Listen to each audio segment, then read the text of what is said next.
China pushes back against harsh rhetoric from G7 nations. Hello, I'm Arnold Knight, and this is The Heat.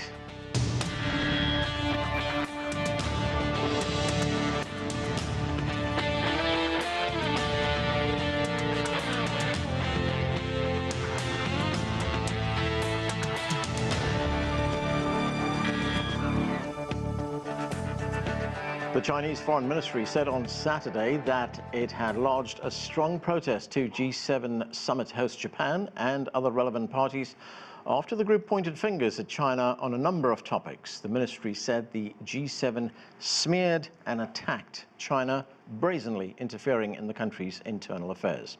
Well, there is much to talk about. Let's get straight to our panel. Anton Fedyashin is a history professor at American University. Yves Engler is an author and political activist. Also with us is Anthony Moretti. He's an international affairs commentator and associate professor at Robert Morris University. And Einar Tangen is a senior fellow at the Taihe Institute and founder of Asia Narratives. He joins us from Beijing. Thanks to everyone. Einar, the G7 leaders meeting in Japan accused Beijing of, quote, economic coercion at their meeting. Took place in the Japanese city of Hiroshima. That's one of the two Japanese cities that the United States dropped an atomic bomb on in World War II. President Biden at that conference also cited the U.S. national security concerns, as he put it. Let's listen to what the president said. We're not looking to decouple from China. We're looking to de-risk and diversify our relationship with China. That means taking steps to diversify our supply chains, and we're not dependent on any one country for necessary product. It means resisting economic coercion together and countering harmful practices that hurt our workers. It means protecting a narrow set of advanced technologies critical for our national security.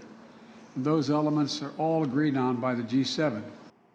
So, I know when we hear terms like that, economic coercion, threats to our national security, what do you make of what they said at this meeting? Well, this is a very standard practice. What the U.S. does, and Joe Biden is doing now, is accusing others of what it does itself. I mean, there can be no more economic coercive country in the world than the United States between the attacks on friend, foe, and neighbor alike with unilateral tariffs. And, you know, quite frankly, going to Holland, going to other countries, insisting that they get rid of Huawei, that they don't sell chip-making equipment to China. You know, it's so ironic. He talks about economic coercion, and what was the G7 doing? Engaging in economic coercion. So in terms of the security, this was just a welcome reprieve from having to deal with the debt crisis at home. Talking about international security is always easiest. You accuse somebody else of stirring up trouble while you send warships through the Taiwan Straits. So, as I said, just standard practice, accuse others of what you're doing yourself and seek to obscure the real issues at home by talking big abroad. And it seemed to be a little bit of a mixed message there, Einar, wasn't it? I mean, on the one hand, the president was talking about economic coercion, about threats to U.S. national security. On the other, he was also talking about decoupling, about re-engagement with China. Yeah, I mean, there's so many mixed messages. Every day it's a hot and cold thing. You have, you know, officials from the cabinet trying to schedule meetings here in China at the same time that they're, you know, throwing sand in China's face. It's very difficult for anybody to figure out what the strategy is, and a lot of people in Washington and outside just don't believe there is a strategy. It's just this kind of broad containment. How far can we push China to keep it off track in terms of its economic development, which is really the big issue in Washington, that they see China's success as a threat as opposed to an opportunity. Anton Fedyashin, a professor at China's Foreign Affairs University, Li Haidong, says that despite efforts to decouple from China, that's not going according to plan for the United States. European allies, for one, have made it very clear that this type of decoupling that the United States talks about would do severe damage to their economies. So when we put all this into context, I mean, is this more about rhetoric than substantive action? No, I think this is actually the beginning of substantive action. It's part of it. I wouldn't put it up to rhetoric only. I think Einar has a good point that the United States is accusing China and others of what it has historically done, as have all great powers throughout history. Economic coercion has always been a part of the human toolbox from the earliest days of civilization, from the time that we've had written records. I think what's more important and more interesting from the grand historical perspective is that once great powers begin to think in terms of decoupling or de-risking and creating economic and trade blocks, that is a clear indication that their hegemony, their global reach, is shrinking, and this is a compensating factor. Doesn't mean it won't work, but the period that all of us have grown up during, the period of Western-led, Western-dominated globalization, which has created some real benefits for the most developed countries of the world. That era is now coming to a close. We're living through its end. We're at the point of contact of an old world and the emergence of a new one. And so this blocking up into geo-economic super units is exactly what the Americans are talking about. They're talking about it in terms of national security, but what's actually happening is the rise of new powerful economies that want to say in articulating the rules of the game. Anton, as you point out, the United States was able to make these kinds of moves and these kinds of threats perhaps 20, 30 years ago when we had the unipolar world, but that has changed right now. And in this age of interdependence, globalization, as you point out, I mean, is that possible, decoupling? It's possible to decouple to a greater extent than we've seen over the past 20, 30 years. It will not be possible to create an autarkic system, even if you are surrounded by the world's most technologically, or I should say some of the most technologically developed nations, because the G7 no longer has a monopoly on technology, on resources, on trade, on finances, or even on banking. And again, I have to come back to the good point that Einar made. The more the United States and the West, the EU specifically, use sanctions, regardless of whether they are justified or not, but the more that they are used, the faster de-Westernization and de-dollarization is going to happen. This isn't a decoupling. It is a de-Westernization of the global economic order. And I don't see the United States as handling the hegemonic decline as intelligently as it probably can. Anthony, great to have you with us in the studio. Let me ask you first, what are your initial thoughts on what came out of the G7? To me, it was almost like the G7 by stealth. And what I mean by that is you think about just two of the countries as an example. The UK is still trying to figure out what its post-Brexit life is going to look like. The British Prime Minister, like his two most recent predecessors, are still trying to figure out sort of what the fundamental institutions of the United Kingdom are going to look like. Heck, what the United Kingdom is going to look like, if Scotland decides to perhaps go it alone. And then in the United States, overshadowing all of this, which is one of the reasons the president came home as early as he did and didn't go to Papua New Guinea, didn't go to Australia. About a mile or so from where you and I are sitting is this whole conversation about the debt ceiling. And Janet Yellen, the U.S. Treasury Secretary, has said very clearly, look, June 1st is the drop dead date. If the U.S. does not figure out how it's going to raise the debt ceiling by that date, we're going to see, an economic situation at home and globally that we've not seen before. We know some of the immediate parameters, people who won't get paid, things like that. Is it going to push other countries into recession? perhaps, even more so, probably very, very likely. So, you look at this G7 and it was almost irrelevant in a way, because domestic concerns in at least two of the nations were clearly far more important than what was going to be discussed. And as a result, it made it very easy for them to come across in a sort of unified bloc by using the sort of typical narrative and the typical rhetoric against China, big bad bully, not cooperating with us, etc. I'm not sure audiences around the West either paid much attention to it, or at this point have heard it so much, do they even believe it any longer? But looking, Anthony, at some of the concrete measures that are being contemplated, or some of them actually have even been implemented, the United States, as well as some of its G7 allies, want to deny key technologies to China that is seen as containing China's growth, China's development. But at the same time, all these countries say, well, look, we don't really want to engage in any kind of effort that's going to lead to a new Cold War. I mean, it doesn't seem to be a cohesive strategy, does it? You really can't have it both ways. Yeah. I use the metaphor of, you can only put so much air in a balloon before it bursts. And, the rhetoric has grown so consistently and so negatively that I think there's about enough air in there now, you can't really go much further. My worry with that is, once it bursts, whenever it happens, under whatever circumstance it happens, then there's going to be a perception, certainly in the U.S. with the political fragmentation that we have, okay, China did something. You told us they were going to do something. We're supposed to respond. There's going to be this hysteria, this demand for action.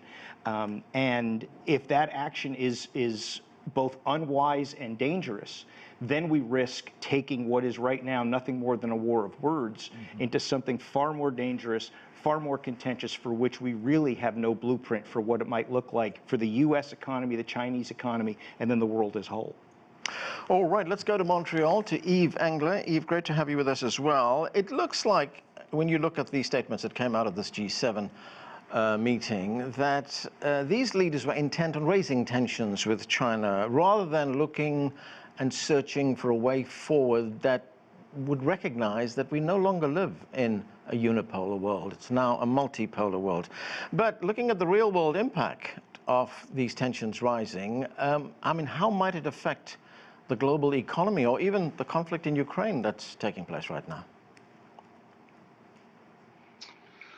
Well, I think it's Canada is an interesting one where the anti-China hysteria has completely gone through the roof in this country, but the economic relationship is continuing.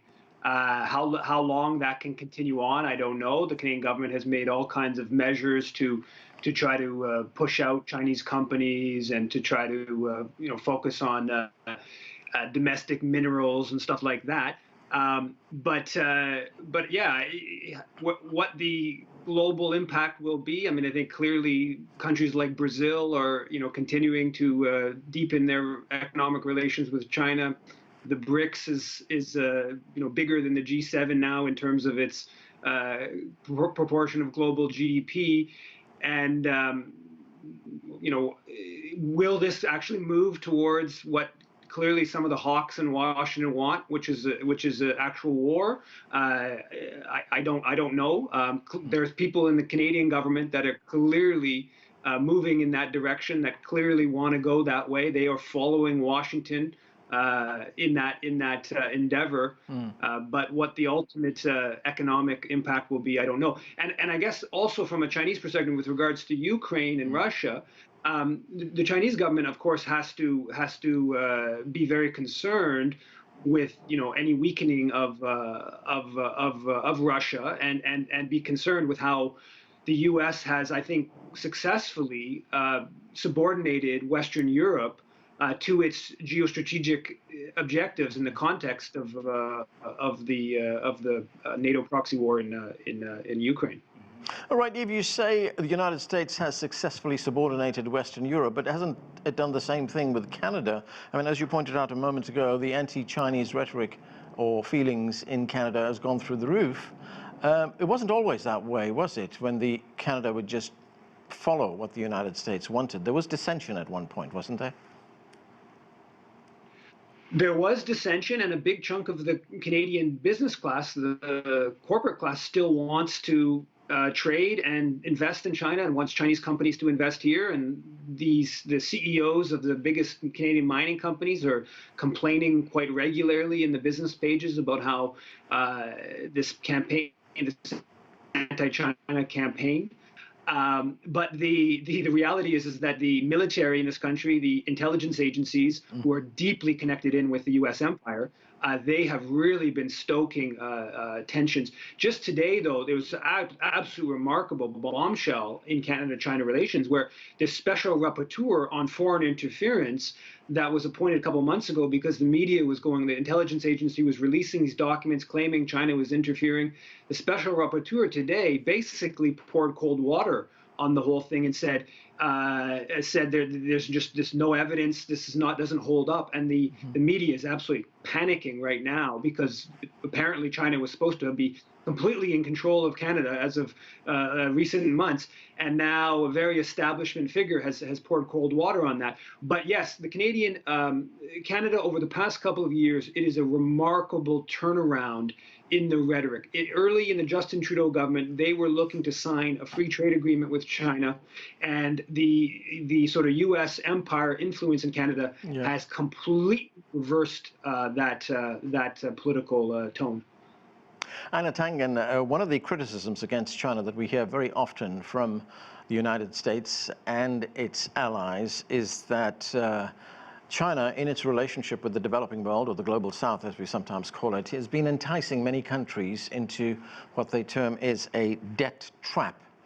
And at this G7 meeting, we heard that again. And this time it came from Ursula von der Leyen, who is the European Commission President. She apparently speaks for Europe, although she was only elected by just over 700 members of the European Parliament. That met with a bit of a tough response from China. Let's listen to what the Chinese Foreign Ministry spokesperson Mao Ning had to say. Let's watch.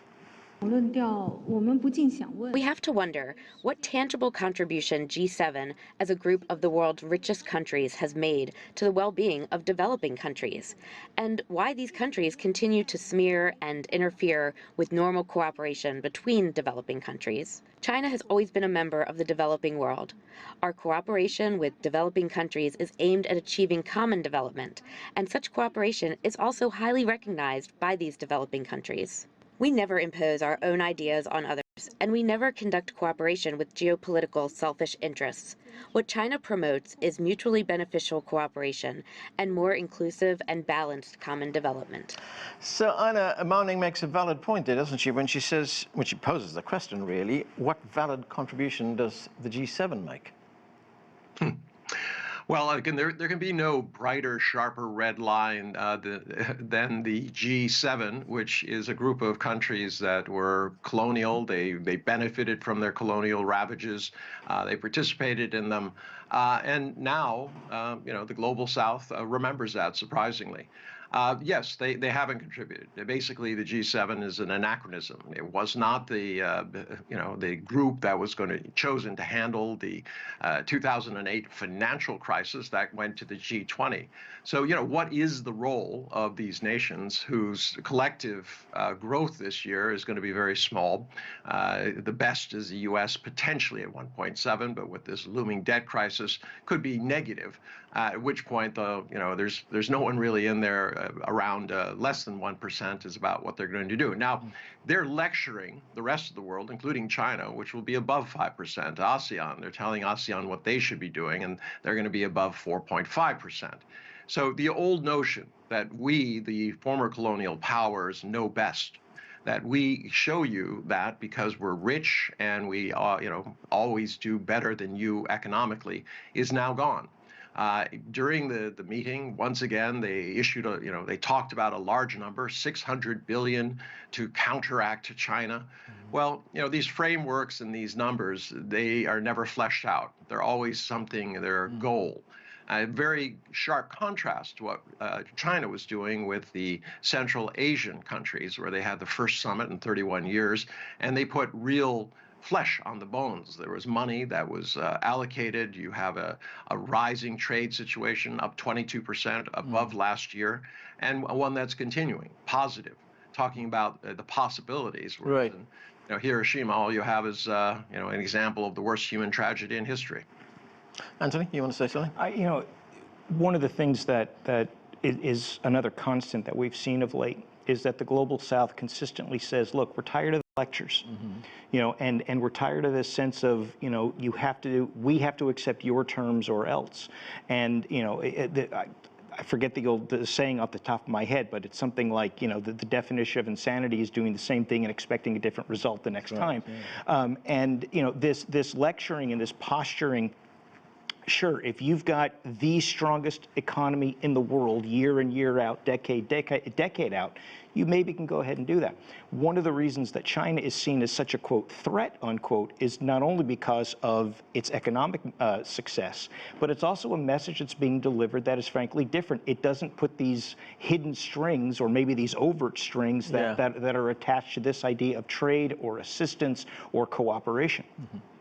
Anton Fedyashin, the Russian Foreign Ministry also responded to what took place in Hiroshima. The Russian Foreign Minister, Sergei Lavrov, said that judging from the discussions and the decisions that were adopted in Japan, he feels that these were aimed at what he called the double containment of Russia and China. What do you make of that? I mean, this is an age when we live, in a changing geopolitical situation, shifting alliances, or shifting alignments, I should say, around the world. I mean, does this double containment have any chance of succeeding?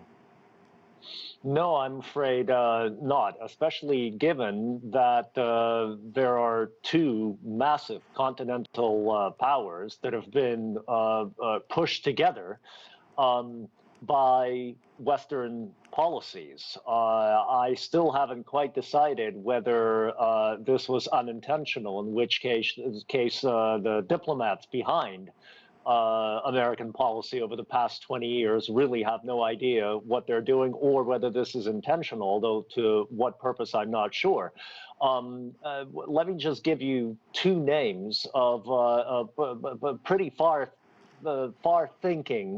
forward-thinking Western minds who have contextualized this. One of them is the father of modern geopolitics, Halford Mackinder, who famously in a 1904 essay called The Geographical Pivot of History warned that allowing back then it was the Russian Empire to cooperate with another major Eurasian power with access to warm water ports was going to be a catastrophe for Europe, for England especially, of course, at the time, but you can expand that lesson more broadly to the West, and that's exactly what's happening. And the second mind, of course, is Henry Kissinger. He and Nixon, of course, devoted an enormous amount of intelligent planning and subtle diplomacy and political will to making sure that Washington and Beijing had a better relationship with each other than either of them had with Beijing had with Moscow in the 1970s, the great turn to China. Yeah. And now Kissinger is living through the complete unraveling of that process.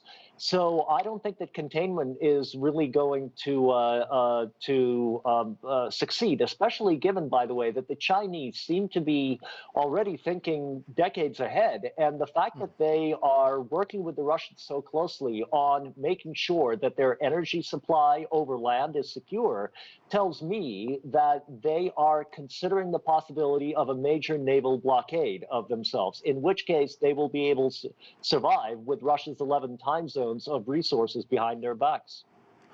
Yves Engler, the Chinese Foreign Ministry criticized the G7 for what it called hindering international peace and undermining regional stability.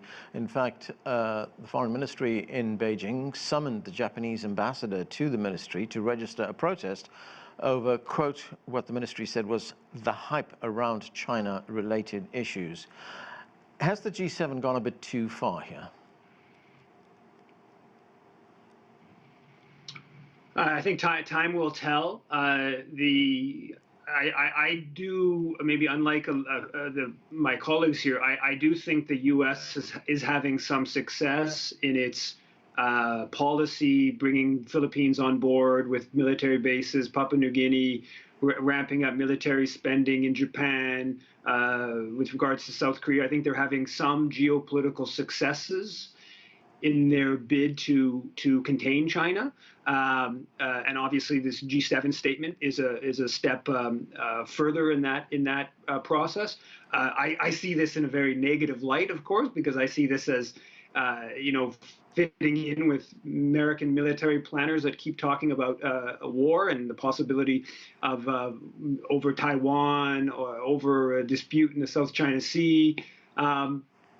So I think that the G7's statements and their push from Washington's perspective is definitely a good thing from the standpoint of international solidarity, from the standpoint of focusing on the climate crisis, from the standpoint of lessening tensions. It's of course a bad thing, but I think time will see if they've gone too far.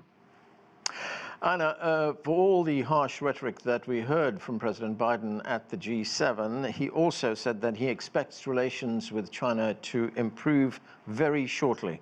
In fact, the Chinese Commerce Minister is scheduled to meet with both the U.S. Commerce Secretary as well as the U.S. Trade Representative. That meeting is supposed to take place pretty soon. Do you see relations improving in the short term? It's really hard to say because every day there's, as I said, hot and cold blowing wind from Washington. And one day you hear Biden say that, but he also said a lot of terrible things about China. So I don't think that's going to be very useful. I think in the end you have an America that feels under pressure internally as well as externally. And unfortunately, in the past, if you look at the history, that means that, like all issues in America, the best answer is a gun. And in this particular case, gunboat diplomacy. I don't see anything productive coming out of this G7, this idea that the U.S. needs more bases. It has 400. The ability to sail your submarine into some place where you can't repair it, you have to go to specialized pins, it doesn't make any sense. So I don't see a lot of progress coming forward. I hope there will be. I hope I'm wrong. Okay, Anthony, very quickly, you agreed with that statement that the U.S. is in fact facing the most pressure internally. And part of it is because of the fractured political relations between the two parties here at home. If Joe Biden does anything that is perceived as weak or caving in to China, he's going to face tremendous pressure. He's going to face tremendous pressure next year's political election regardless. But the more he is perceived as doing something that is weak or not leaderly or the like, the pressure is going to ramp up even more. So he is almost in a situation right now where he can't do anything. Okay, that's where we have to leave it. Thanks to all of you for being with us. That is it for this edition of The Heat. I'm Anand Naidu in Washington, D.C.